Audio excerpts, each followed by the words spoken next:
Hi friends, in this series of fluid therapy, today I will talk about Isolyte-M. First is a disclaimer. This video is made for educational purpose only and there is no endorsement for any brand or a company. Isolyte-M is a type of maintenance solution with 5% dextrose.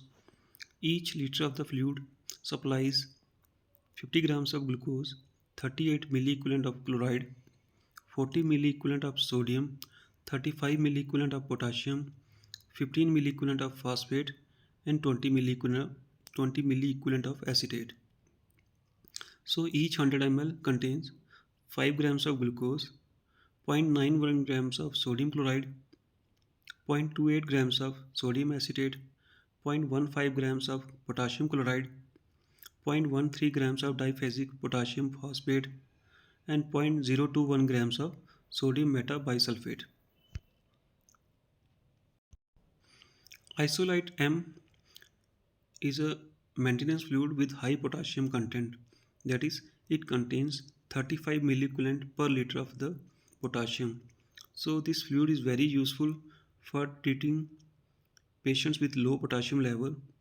However, ensure that patient has a good urine output and normal kidney function before using it. The electrolyte balance in Isolyte-M is similar to what the body needs for maintenance. It also corrects the acidosis and provides the energy. This property makes the Isolyte-M an ideal fluid for maintenance therapy as it maintains electrolyte balance, pH levels, supplies energy, and improves hydration.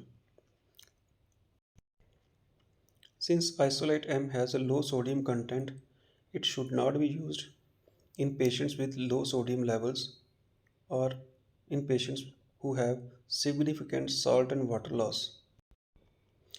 Indications for the use of Isolyte-M are: it is an ideal fluid for maintenance fluid therapy as it corrects hypokalemia caused by the diarrhea, bilious vomiting, prolonged infusion of potassium-free IV fluids, ulcerative colitis.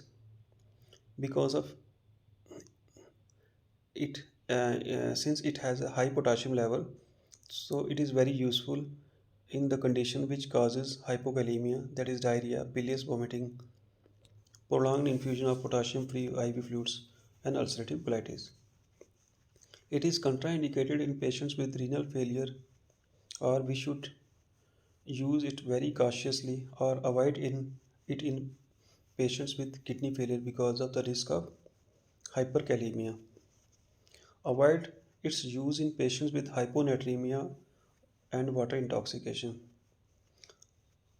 Since patients with adrenocortical insufficiency, they have high potassium level, so this fluid is contraindicated over there because it will further aggravate hyperkalemia. It is also contraindicated in patients with burns because burns patients have high potassium levels due to tissue damage, and by giving Isolyte-M we will further increase the risk of hyperkalemia. So in burns patient we should use a ringer lactate instead of Isolyte-M. Patch Adams has said, "You treat a disease, you win or you lose. You treat a person, I guarantee you win, no matter the outcome." With this, I conclude the today's topic. Hope you will like this video. Thank you very much.